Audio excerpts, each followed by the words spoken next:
How's it going, gamers? You got hands here, and today in Dauntless we're going over two amazing builds for Torgadoro's War Pike. These builds are considered the meta War Pike in the game right now for definitely general use builds. So if you're looking for a super solid War Pike build to run around all parts of the game, then these builds are for you guys. I featured two builds in this video, one meta build that doesn't use catalyst, and then another one that's slightly better that uses catalyst. So definitely choose the one that you want to run around with. But man, I tell you, that catalyst one is just crazy awesome. So as you can see, these builds are so solid that I'm doing amazing damage even in the hunting grounds versus a level 20 shroud that I just stagger locked. So that's proof right there that these are some seriously awesome builds.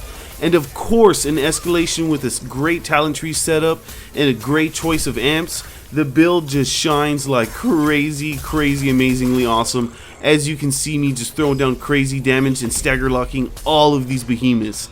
I'm definitely telling you, these are must-try builds, y'all.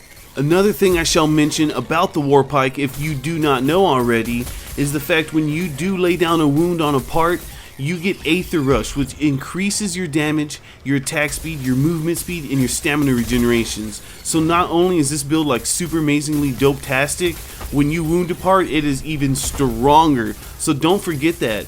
And if you're running around with some friends, tell them to bring Savagery for even more damage for them as well. So you know what's coming up next. Turn on your system, grab your War Pike, and let's get ready. We're about to get in this video right now, gamers. Alright gamers, I'm sure you're excited to hop in these builds, so let's do it. First, I'm going to show you the Catalyst build. So go ahead and grab your Torgadoro's War Pike and throw a Berserker Cell and another Berserker Cell. For the special, we're using Savage Wellspring, and the mod is Executioner's Spearhead, because once you wound a part, it keeps stacking some real nice damage up, so definitely wound some parts. The bond is Helion's for that overpower, and most importantly, the 8th hit in a row deals 225 damage and major blaze damage. That's very significant. Obviously, the Omni Cell is Discipline for the critical strike chance and the damage, so try to Prairie so you can stack that up even further. The Lantern is Pangarns for that nice AoE damage, and we're going to put a Catalyst Cell in there. The headpiece is Shrouds, and you're going to put an Overpower Cell. The chest piece is Quill Shot for that Savagery, and we're going to put a Cunning Cell. The arms are Malkarions, and we're going to put another Savagery Cell in that bad boy. And these are Koshai's legs, and you're going to throw a Catalyst Cell. So for the tonics, definitely rock Blitz, Frenzy, and Aether Drive. Aether Drive allows you to do more damage, so to speak, by dropping your Lantern even more. And the build wounds perfectly fine, but if you want it to wound even faster, try Insight Tonic. But I'm telling you, Aether Drive is the best option. So all in all, what we got going on here is a +6 Berserker, 35% damage. We all know what Catalyst does, that boosts our damage and our attack speed. Cunning, even more critical strike damage and chance, that syncs great with our Omni Cell. Overpower 40%, Predator 30%, and then Savagery 100, and do a little bit more damage, and it's going to destroy the behemoth really fast, just like you saw. And don't forget, once you wound a part, you actually become Aether Rushed and do even more damage and have more attack speed and even more movement speed, I believe.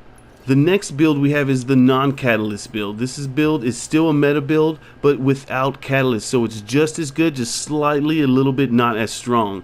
Throw an Assassin's Frenzy Cell and an Overpower Cell. Same thing for the special, mod, and the bond. Obviously, same thing for the Omni Cell and the Lantern, but you're going to throw a Conduit Cell. The headpiece is Time Weave, and we're going to put an Evasive Fury. The chest piece is also Quill Shots, and you're going to throw a Savagery Cell. And these are Malkarion's arms with a Berserker Cell in them. And then the legs are Thrax's legs with a Cunning Cell.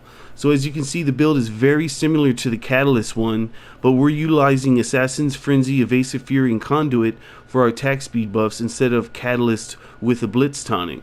But as you can see, we have +6 Cunning, Overpower, Predator, Savagery.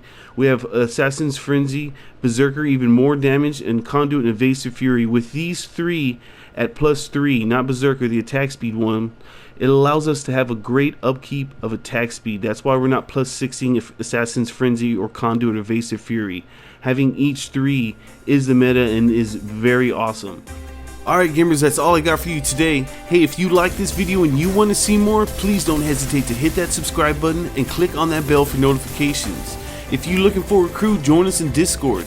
Alright, this is Hans signing off. Peace, y'all.